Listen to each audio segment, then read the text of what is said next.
جب تک کہ وہ ایسی کوئی حرکت نہ کرتے کہ جس سے براہ راست فوج کے ساتھ ان کا ٹکراؤ ہوتا.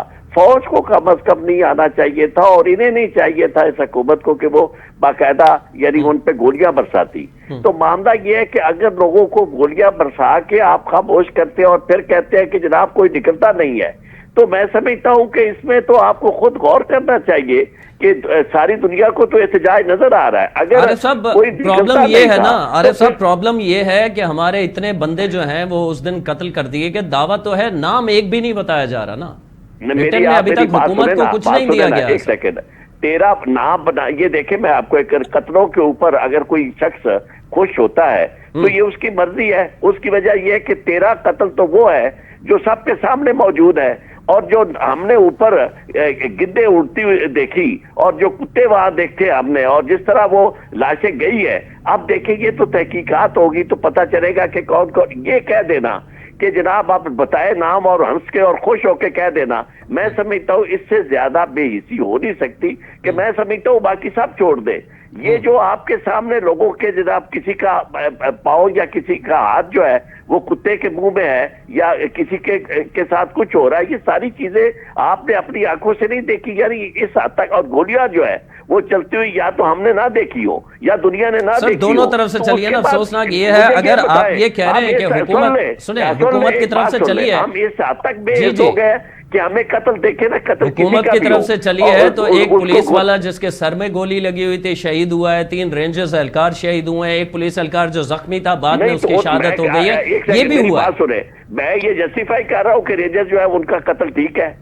میں تو کہہ رہا ہوں کہ جو بھی وہاں قتل عام ہوا ہے, اگر وہاں یہ گولی چلی ہے تو گولی چلانے والے جو ہیں وہ ہمارے اپنے ہو کر انہوں نے اپنے دیکھیں آج تک پاکستان میں یہ ہوا تھا کہ آپ کو یاد ہوگا بھٹو صاحب نے جب کہا تھا تو فوج نے گولی چلانے سے انکار کر دیا تھا اسی وجہ سے, اور اس کے بعد کئی ایسے واقعات ہوئے جب فوج نے کہا. لیکن اب معاملہ یہ ہے کہ پہلے فوج خود اقتدار میں نہیں ہوتی تھی, پولیٹیکل پارٹیز ہوتی تھی جن کو ریموو کرنا ہوتا تھا, ان کے خلاف احتجاج ہو رہا ہوتا تھا اور وہاں فوج نہیں آتی تھی. اب چونکہ فوج براہ راست اقتدار میں شامل ہے اور یہ لوگ جو اپنے آپ کو عوام کا ایک نمائندہ سمجھ رہے, میں تو حیران ہوں کہ اتنی بڑی فیک نیوز کہ جنہوں نے یعنی 8 فروری کو جس طرح جو ووٹ, میں خود ووٹ ڈالنے کے لیے گیا ہوں, جو ہم نے نظارہ دیکھا اور ہم سب نے ٹی وی پہ دیکھا کہ کیا ریزلٹس آ رہے تھے, فارم 45 کیا تھا اور اس کے بعد فارم 47 کیا آیا, کون ہے جو نہیں اس کے باوجود سب کچھ ہضم کر کے بیٹھے ہوئے ہیں. ٹھیک ہے, لیکن اس کا فیصلہ عارف صاحب اس کا فیصلہ بھی الیکشن کمیشن کرے گا یا عدالتیں کریں گی نا, کسی بیانیے کے تھرو اس کا فیصلہ تو نہیں ہوگا.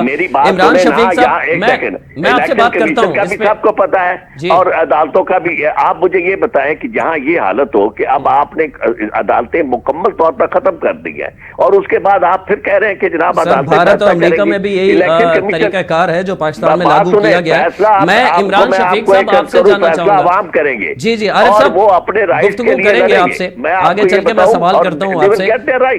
جی عمران شفیق صاحب سے میں یہ جاننا چاہتا ہوں کہ قانون کیا کہتا ہے جب آلریڈی کیسز ہوں, کچھ کو سزائیں ہو چکی ہوں, 9 مئی حملے یا 26 نومبر کا جو تحریک انصاف کا مطالبہ ہے جوڈیشل کمیشن کا, جب آلریڈی کیس چل رہا ہو, کیا اس پہ جوڈیشل کمیشن قانون کیا کہتا ہے, بنانا چاہیے نہیں بنانا چاہیے, اور اگر بن سکتا ہے تو پھر رکاوٹ کہاں ہے؟ دیکھیے یہ تو اس میں جوڈیشل کمیشن بنانے کا جو اختیار ہے وہ فیڈرل گورنمنٹ ایک کمیشن آف انکوائریز ایکٹ ہے, اس کے تحت جو ہے وہ سپریم کورٹ کے کسی بھی جج سے ریکویسٹ کر سکتی ہے چیف جسٹس کے تھرو کہ وہ کمیشن بنائیں, کسی بھی مسئلے پر وہ کمیشن بنایا جا سکتا ہے. تو کمیشن بنانے پر تو اختیارات فیڈرل گورنمنٹ کے موجود ہیں, لیکن یہ جو چیز دیکھی جاتی ہے وہ یہ دیکھی جاتی ہے کہ جو کیسز پینڈنگ ہیں اور جن میں پاکستان میں پورا میکانزم موجود ہے کہ اگر کوئی کیسز پینڈنگ ہیں تو ان میں انکوائری کیسے ہو سکتی ہے, انکوائری کرنے والے ادارے کون سے ہوں گے, وہ پاکستان میں ادروائز موجود ہیں. لیکن چونکہ یہ اتنے بڑے پیمانے پر کیسز بنائے گئے ہیں اور اتنے بڑے پیمانے پر اس کا اطلاق ہے, تو میں بنیادی طور پر یہ سمجھتا ہوں کہ ایک بحث جو سپریم کورٹ میں ابھی چل بھی رہی ہے وہ یہ رہی ہے کہ کیا ان لوگوں کا ٹرائل ملٹری کورٹ میں ہونا تھا یا دہشت گردی کی عدالتوں میں یا عام عدالتوں میں ہونا تھا شہری کے طور پر. تو یہ ایک سوال ہے, جس نے جرم کیا ہے اس کو سزا ضرور ملنی چاہیے, لیکن اس کو سزا ملنے کے لیے بہرحال آپ کا جو نظام ہے اور جو طریقہ کار ہے اس کے مطابق ہی ہونا چاہیے. اور حقائق کو جاننے کے لیے اگر ڈسپیوٹ اس نوعیت کا ہو کہ جب آپ یہ کہتے ہوں کہ جو انکوائری کرنے والے ادارے ہیں وہ جانبدار ہیں, وہ غیر جانبدار نہیں ہیں, تو پھر عدالتی کمیشن بھی بن سکتا ہے. لیکن حکومت کے لیے عدالتی کمیشن بنانا بھی کوئی میرا خیال ہے مشکل کام نہیں ہے. وہ شاید جان بوجھ کے ایک ٹال مٹول کو ورنہ تو دیکھیں نا, ایک طرف اپوزیشن اور باقی سارے لوگ کہتی ہے کہ حکومت اپنے جج ہر طرف لگا رہی ہے, تو اتنی بڑی تعداد میں اگر جج لگا رہی ہے تو ایک اپنے جج کو یہ بھی کہہ سکتی ہے کہ یار یہ انکوائری کر کے دے دو, تو وہ انکوائری بھی آ جائے گی. پاکستان میں کون سا یہ پہلی انکوائری ہوگی, پہلے بھی انکوائریاں ہوتی رہی ہیں. تو لیکن ایک بات جو بات ٹی او آرز کیا طے ہوں گے, کیا اس کا طریقہ کار ہوگا؟ ظاہر ہے اختلافات تو پھر سامنے آئیں گے نا, کتنا آسان ہوگا جوڈیشل کمیشن میں ججز کا انتخاب کرنا؟ ہاں یہ اس کے لیے یہ تو یقیناً ان کے ٹی او آرز بنانے پڑیں گے, اس پر دونوں پارٹیز دونوں فریقین کو آپس میں اتفاق کرنا پڑے گا. لیکن میرا نہیں خیال کہ تحریک انصاف کا یہ کوئی بہت بڑا کمیشن بنانا کوئی بہت بڑا مسئلہ ہے. میری نظر میں ان کا زیادہ مسئلہ وہ کیسز ہیں جو جس میں عدالتوں سے سزائیں ہو چکی ہیں. اگر سپریم کورٹ جو ہے وہ یہ فیصلہ دے دیتی ہے کہ سویلین کا کوئی ملٹری ٹرائل نہیں ہو سکتا, تو جب وہ عام عدالتوں میں آ جائیں گے تو میرا خیال ہے ان کا بہت بڑا مسئلہ تو ویسے ہی حل ہو جائے گا. عام عدالتوں میں جو ہے اس کے پیمانے شہادت کے اور باقی چیزوں کو دیکھنے کے وہ الگ ہیں. لیکن میں جب آپ کی بات چیت سن رہا تھا تو ایک سوال مجھے بڑا تکلیف دے رہا تھا, پتہ نہیں آپ ذرا خود سوچئے ذرا اس کے بارے میں. وہ یہ ہے کہ محترمہ عظمیٰ صاحبہ نے فرمایا کہ انہوں نے دیکھیں اپنے بچوں کو یہاں لا کر مروایا, لوگوں کو اکسایا اور مرنے کے لیے چھوڑ کر چلے گئے. ایک عام پاکستان کے شہری کے طور پر بہرحال ایک سوال یہ اٹھتا ہے کہ وہ بچوں کو مروانے کے لیے لے کر کہاں آئے تھے؟ کیا وہ کوئی بارڈر پر لے کر چلے گئے تھے کسی جگہ پہ, دشمن وہاں موجود تھا جس کے ساتھ انہوں نے ان کی لڑائی کروانی تھی؟ وہ اکسا کر کہاں لے کر گئے تھے؟ بھائی وہ اکسا کر پاکستان کے ایک مظاہرے کے لیے آئے تھے ایک کسی جگہ پر جو اسلام آباد میں موجود ہے. سب کو پتا تھا کہ ہم اپنے وہ جو مارنے والے تھے وہ باہر کے تو نہیں تھے, وہ پاکستان کی حکومت ہے, انہی کی حکومت ہے. یعنی یہ ایسے ہے کہ جیسے مجھے کوئی شخص کہے کہ میرا کوئی پڑوسی کہے کہ تم میرے گھر آئے, میں اس کے گھر جاؤں اور وہ کہے دیکھو نا تم میرے گھر آئے تھے, تم مرنے کے لیے آئے تھے, میں نے تمہیں زہر دے دیا. ٹھیک ہے, بات یہ ہے کہ آپ اپنے ملک میں آ رہے ہیں, احتجاج کرنے آ رہے ہیں, آپ حق مانگنے آ رہے ہیں, وہ جائز ہے یا نہیں ہے وہ ایک الگ بحث ہے. لیکن آپ کسی مظاہرے پر یا مظاہرین پر ٹیکل کرنے کا آپ کہہ رہے ہیں کہ طریقہ کار مختلف ہونا چاہیے تھا, جو کہ ہوا وہ نہیں ہونا چاہیے تھا. لیکن ہم نے یہ بھی دیکھا عمران صاحب کہ 1100 تو سیولینز سول کپڑوں میں صرف پولیس والے تھے. تو حکومتی مشینری, وزیر اعلیٰ ایک صوبے کا ساتھ ہو, اسلحہ بھی دیکھا ہم نے, کیلوں والے ڈنڈے بھی دیکھے, غلیل بھی دیکھے, تو اس طرح پھر یہ احتجاج کرنے کا ارادہ تو نہیں تھا؟ پھر احتجاج سے پہلے آپ یہ اعلان بھی کر دیں ہم سر سے کفن باندھ کے جا رہے ہیں. نہیں دیکھیے یہ تو اب بیانیہ ہے نا, ورنہ اور مجھے اس کے بارے میں علم بھی نہیں ہے, لیکن اگر تو گولیاں چلی ہوتی, اگر تو لوگ آئے ہوتے, آنے کے بعد انہوں نے ڈنڈے اٹھا کے پورے اسلام کوئی ایسا کوئی کارنامہ سر انجام دے دیا ہوتا, تو آپ کو پھر اس کے مطابق قانون کو اپنے ہاتھ میں قانون کے مطابق آپ کو کارروائی کرنے کا پورا اختیار. 26 کی کارروائی سے پہلے 4 جوان شہید ہو چکے تھے, 3 رینجر اور 1 پولیس. وہ اس کی میں دیکھیں نا, میں اس ایشو پر میں جانا نہیں چاہ رہا کیونکہ اس کے میں نہیں جانا چاہتا اس پر کہ وہ اس کی ویڈیوز جو آئی ہیں اس میں جو کچھ صحافیوں نے جو وی لاگز کیے ہیں اسی موقع پر ان میں کیا کہا گیا کیا نہیں کہا گیا. اگر آپ یہ مطالبہ اپنے طور پہ کروا دیں کہ جناب اس کی بھی جوڈیشل انکوائری ہو جائے تو وہ ایک الگ میٹر ہے. آپ جو میں سمجھا ہوں آپ یہ کہنا چاہ رہے ہیں کہ جوڈیشل انکوائری ممکن ہے اور یہ کروا دینی چاہیے, کوئی اتنا بڑا مسئلہ نہیں ہے, یہی کہنا چاہ رہے ہیں آپ؟ اور بالکل یہ اگر اس کی بنیاد پر دیکھیے اس بات کو بالکل سمجھ لیں کہ ایک اصولی طور پر میری ویسے ذاتی رائے یہ ہے کہ ہر معاملے پر جوڈیشل کمیشن کا بننا یہ کوئی بہت مناسب چیز نہیں. ٹھیک ہے, پاکستان میں عدالتیں موجود ہیں, ادارے موجود ہیں, لیکن جہاں بالکل نا انصافی ہو رہی ہو, انویسٹیگیشن واقعی ٹھیک نہ ہو رہی ہو اور سارے ادارے آپ کے قبضے میں ہوں, تو یہ تو پہلے بھی سپریم کورٹ کر چکی ہے. دیکھیں نا پاناما کیسز میں جو انہوں نے JIT بنائی تھی, جوائنٹ انویسٹیگیشن ٹیم بنائی تھی, وہ انہوں نے اس لیے بنائی تھی نا کہ یہ وہ انویسٹیگیشن ٹیم تھی بیسیکلی, وہ پورے تمام اداروں کو جب انہوں نے کہا جی ایک وزیر اعظم کے خلاف جو اس وقت نواز شریف صاحب تھے, کوئی ادارہ اکیلے ادارے جو ہے وہ اتنا بڑا بوجھ نہیں اٹھا سکتا, اس لیے ہم نے 6 مختلف اداروں کو جمع کر کے سپریم کورٹ کے ایک مانیٹرنگ جج کے تحت جو ہے وہ ایک کمیٹی بنا دی اور اس کے بعد ہم اس کا فیصلہ کریں گے. وہ بھی بڑا متنازع معاملات ہیں, وہ کیسے اس میں لوگ جو کمیٹی بنائی گئی تھی کیسے چنے گئے تھے آپ کے علم میں ہوگا. عظمیٰ کاردار صاحبہ, 2 قانون دان جو میں بات سمجھا ہوں وہ یہ کہہ رہے ہیں کہ جوڈیشل کمیشن بنانا کوئی اتنا بڑا مسئلہ نہیں تھا, تو حکومت کے کیا اختیارات میں قانونی طور پہ تو ہے, کیا ویسے اختیارات میں نہیں ہے, حکومت سنجیدہ نہیں لے رہی اس معاملے کو؟ اگر جوڈیشل کمیشن بننے پہ اپوزیشن آپ کے خلاف جو محاذ رائی کر رہی ہے وہ ختم ہو جاتی ہے تو آپ تو سیف ہو جاتے. میں تو آپ ان کو قانون دان کہہ رہے ہیں, چاہے یہ قانون دان ہیں یا تجزیہ کار ہیں, ان کی معصومیت پہ آفرین. میں تو حیران ہوں ان کی باتیں سن کے کہ شاید اس دن جو سارا معاملہ ہوا تھا 24 نومبر کو, شاید پاکستان سے شاید باہر گئے ہوئے تھے یا کوئی مسئلہ تھا. ہم نے تو خود آنکھوں سے دیکھا کہ پوری حکومتی مشینری 1122 کو بھی نہیں چھوڑا, اور 1500 ہائر کیے گئے تھے مسلح افراد مراد سعید نے, جو کہ بیچ میں پوری جدید اسلحے کے ساتھ, اور وہ اسلحہ ہماری پولیس کے پاس بھی نہیں ہے. یہ جب اٹک کے پاس پہنچے ہیں تو ان کے ہاتھوں میں کلو والے ڈنڈے بھی تھے, اسلحہ بھی تھا. انہوں نے بھرکس نکال دیا وہاں پولیس کا, بھرکس نکال دیا. 270 ہمارے پولیس اہلکار ہیں جو کہ سی ایم ایچ میں اور پمس میں جو زیر علاج ہیں, جو مریم نواز صاحبہ جن کی عیادت بھی کر کے آئی ہیں اور جن کی ساری ہمیں ڈیٹیل پتہ ہے, جا کے آپ چیک کر لیں. کلو والے ڈنڈوں سے ان کے سر پھاڑے گئے, ان کے ٹانگیں پھاڑی گئیں, ان کی جو بازوؤں پہ وہ چوٹیں اور ضربیں لگائی گئیں. ایک کانسٹیبل تو وہیں شہید کر دیا. اور پولیس کو یہ احکامات دیے گئے تھے کہ آپ نے بالکل آگے سے کوئی رسپانس نہیں دینا. وہ اسی لیے بیچارے جو ہیں وہ ڈنڈے کھاتے رہے اور اپنے سر پھڑواتے رہے. اس کے بعد یہ آگے بڑھے, اور بیلاروس کا صدر اس وقت آئے ہوئے تھے اپنے وفد کے ساتھ. اور وہ کس لیے آئے ہوئے تھے؟ وہ آئی ٹی میں انویسٹ کرنا چاہتے تھے, وہ ایگریکلچر میں انویسٹ کرنا چاہتے تھے, وہ آپ کی مختلف جو ہے وہ انرجی کے پروجیکٹس میں انویسٹ کرنے کے لیے وہاں 50 کے قریب بزنس مین ان کے ساتھ آئے ہوئے تھے. وہ اس ٹائم پہ یہ لوگ وہاں پہ وارد ہوئے, اور انہوں نے وہاں پہ پہلے رینجرز کو شہید کیا, وہ سب کے سامنے.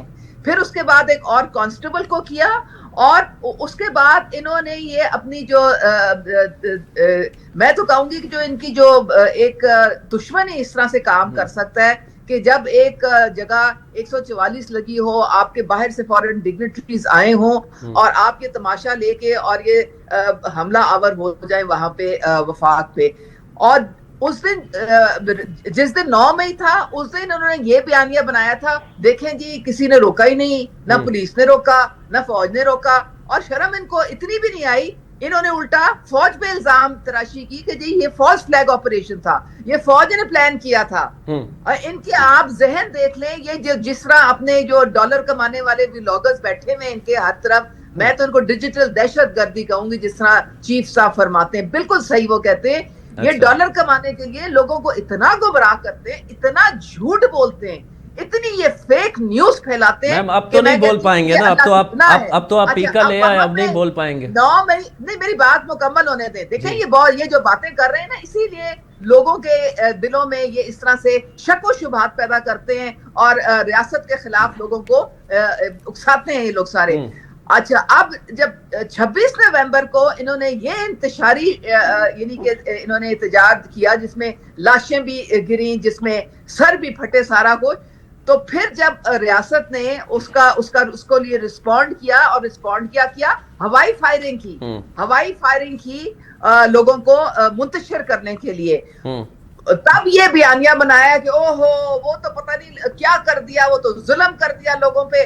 اور مجھے آپ یہ بتائیں کہ ان میں کوئی وہ جو ان کو جن یہ گولیوں کی بات کر رہے ہیں, کوئی ایک ایم پی اے بتا دیں پی ٹی آئی کا, کوئی ایک ایم این اے بتا دیں جس کو ذرا سی خراش بھی آئی ہو, جو خبر میں آیا ہو کہ جی یہ پی ٹی آئی کا ایم این اے اور ایم پی اے. کیا صرف وہاں پہ جو بیچارے کارکن تھے انہی کی طرف کوئی میزائل فٹ ہوئے تھے, کوئی ڈرون کے تھرو وہ آ رہے تھے کہ صرف اس کارکن کو؟ یہ تو پہلی فرصت میں بھاگ گئے سارے نا وہاں سے. ٹھیک ہے, کیوں نہیں وہاں پہ یہ رکے, کیوں نہیں ان کو وہاں پہ اپنے کارکنوں کی مدد کی؟ کیوں نہیں ان کے اپنے اٹھا کے ان کو اپنی گاڑیوں میں، بلٹ پروف گاڑیوں میں آئے ہوئے تھے، لاتے نا، دکھاتے نا میڈیا کو، یہ دیکھیں جی ہمارے کارکن، کیوں سارے وہاں سے بھاگے؟ اب آپ یہ کہتے ہیں کہ جی لاؤ جی ہم نے یہ ریکارڈ کیا وہاں پہ، ہم نے وہ ریکارڈ کیا، تو کدھر ہے آپ کا وہ ریکارڈ؟ ہم نے تو آپ دیں نا وہ ایویڈنس، کبھی وہ 1000 کی بات، کبھی 700 کی، کبھی 300 کی، کبھی 13 کی، دکھانے کو ایک بھی بندہ نہیں۔ لاشوں کی عجیب سیاست چل رہی ہے۔ اب ریاست کیا چوڑیاں پہن کے بیٹھ جائے؟ آپ کی جب شنگھائی کانفرنس ہوئی تو اس وقت بھی انہوں نے یہی کام کیا۔ بانی صاحب فرما رہے کیوں نہیں تم نے رکاوٹیں پیدا کی، جبکہ اتنے ممالک کے سربراہ آئے ہوئے تھے وہاں پہ؟ آپ چاہتے کیا ہیں؟ آپ چاہتے ہیں کہ پاکستان لیبیا بن جائے؟ آپ چاہتے ہیں کہ پاکستان کا جو حشر ہے وہ سیریا والا ہو اور عراق والا ہو؟ اگر آپ یہ چاہتے ہیں تو پھر کہہ دیں کہ جی ہم تو یہ چاہتے ہیں، ہم نہیں چاہتے کہ پاکستان جو ہے ترقی کرے یا اس کی معیشت جو ہے وہ اپنے پاؤں پہ پاکستان کھڑا ہو اور معیشت جو ہے اس کو سنبھالا ملے یا معیشت آگے بڑھے۔ ہم نہیں چاہتے کوئی باہر سے آ کے یہاں پہ فورن ڈائریکٹ انویسٹمنٹ کرے، تو پھر آپ کہہ دیں تو ہم بھی ٹھیک ہے۔ ہم لیکن دیکھیں ہم اپنے اداروں کے پیچھے کھڑے ہیں، یہ اس طرح کی حرکتیں کرنے سے باز آ جائیں۔ ان کے پاس ایک بہت اچھا طریقہ ہے احتجاج کرنے کا، یہ جائیں پارلیمنٹ میں، وہاں پہ ایک فعال اپوزیشن کا کردار ادا کریں۔ 100 سے زیادہ ان کے ایم این ایز ہیں، ان کے 100 سے زیادہ ایم پی ایس بیٹھے ہوئے ہیں پنجاب میں، کیوں نہیں وہاں پہ جا کے وہ بات کرتے؟ کسی پبلک ایشو کی یہ لوگ بات نہیں کرتے، یہ صرف بات کرتے ہیں بانی کو این آر اے دے دو، بانی کو این آر اے دے دو، بانی کو این آر اے دو، سارا دن ہم یہ تماشا۔ میم یہ تو آپ نے یہ آپ نے بجا فرمایا کہ جب آپ مجھے بتائیں نا، ایک بات سنیے گا، کی بات کرتے ہیں، جوڈیشل کمیشن کی بات کرتے ہیں، جوڈیشل کمیشن جو ہے یہ تب یہ کس طرح سے بن سکتا ہے؟ یہ آپ کو 9 مئی کی 85 لوگوں کو تو سزائیں بھی ہو چکی ہیں۔ ٹھیک ہے، میں یہ سوال عارف چودھری صاحب کو دوں گا۔ عمران صاحب آپ سے بات کروں گا، میں آپ سے جواب چاہوں گا، لیکن عارف چودھری صاحب کب سے ویٹ کر رہے ہیں، میں ان سے صرف یہ جاننا چاہتا ہوں۔ اور اگر اپنے آپ کو کلیئر کروا دیں میڈم کو خاموش کروا دینا ذرا۔ جی میں آپ سے اگلا سوال لیتا ہوں۔ میں عارف چودھری صاحب سے یہ جاننا چاہتا ہوں، عارف چودھری صاحب کہ عظمیٰ میم نے جو نشاندہی کی ہے، یہ نشاندہی تو بالکل بجا ہے نا۔ ہم نے دیکھا کہ یہاں ایک عام کانفرنس جب پاکستان میں ہو رہی تھی اس وقت احتجاج کے لیے پہنچ گئی تھی پی ٹی آئی، پھر اس کے بعد ہم نے دیکھا کہ بیلاروس کے صدر آئے، اس وقت پہنچ گئے۔ اب سننے میں آ رہا ہے کہ طیب اردوان صاحب جو ہیں وہ وزٹ کرنے والے ہیں پاکستان کا فروری کے اندر، مڈ آف فروری غالباً، کوئی ڈیٹ حتمی تو ابھی نہیں آئی۔ تو اگر ایسا ہوتا ہے اور اس دوران ہی پی ٹی آئی احتجاج کرتی ہے اور انہیں یاد آتا ہے کہ ہم نے وفاقی دارالحکومت کا گھیراؤ کرنا ہے، تو یہ تو پری پلان آپ کو ایسا لگتا ہے جیسے کہ آپ نے ایک پلان بنایا ہوا ہے کہ پاکستان میں نہ کوئی آئے سربراہ مملکت، نہ پاکستان سے کوئی جا سکے؟ دیکھیں میں آپ کو شفیق صاحب ایک عرض کروں، آج جو زبان استعمال کی جا رہی ہے نا، یہ سیاسی ورکروں کی زبان نہیں ہے، اچھا یہ سیاسی ملازموں کی زبان ہے، اور وہی زبان انتشاری ٹولہ اور ساری۔ ایک سیکنڈ گفتگو سنیں، آپ اس طرح نہ کریں، یہ کوئی آپ نے طریقہ کار اختیار کیا ہوا ہے کہ کسی کو بات ہی نہیں کرنے دیتے، آپ سے آرام سے بات سن لیں۔ بات یہ ہے کہ یہ کوئی عارف چودھری صاحب کو ہم سن لیں اور اس کا جواب آپ دے دیں، سن کے جواب دیں۔ ایک سیکنڈ بات سنیں، جو انہوں نے اس طرح گفتگو کی ہے جس طرح کوئی لوگوں کو دھمکایا جاتا ہے کہ یہ باز آ جائے، یہ فلاں ہے، اس طرح گفتگو سیاسی ورکروں کے لیے اور اس طرح کی، اور ہماری گفتگو ہی نہیں سن رہے، اور اپنے آپ کو یہ آپ دنیا میں کوئی اور ایسی مخلوق ہے۔ کل تک آپ پی ٹی آئی کے ساتھ یہی زبان استعمال کر رہے تھے، اس وقت انہیں ڈیفینڈ کر رہے تھے، آج یہاں کھڑے ہیں اور بات کسی کو کرنے نہیں دیتے۔ آپ اپنا رائٹ آپ استعمال کر آپ سے جواب لوں گا، عظمیٰ میں آپ سے جواب لوں گا۔ میں چاہ رہا ہوں کہ عارف چودھری صاحب کو ہم سن لیں، کیا کہنا چاہ رہے ہیں؟ آپ بات سنیں گے تو میری بات ہوگی نا۔ یہ کوئی عورتوں کی لڑائی تھوڑی ہے، یہ نہیں، ہم آپس میں ہمارا پرسنل تھوڑا ایشو ہے، ہم آپس میں ایک بات کرنے دیں۔ میں یہ سمجھتا ہوں کہ بنیادی طور پر یہ جو پاکستان میں ہوا ہے، عمران شفیق صاحب نے بالکل درست کہا کہ یہ جنہیں یعنی اس انداز میں گفتگو کر رہے ہیں یہ لوگ کہ جناب وہ یہاں آئے ان کو فلاں چھوڑ گئے، یہ دکھاتے نا لاشیں کرتے، میں کس کو لاشیں دکھاتے اور کون لاشیں بنانے والا ہے؟ پاکستان کا دفاع کرنے والے جو ہیں ان کا کام لاشیں دکھانا نہیں ہے، اور نہ ہی آپ کو ان کی پروٹیکشن کے ذریعے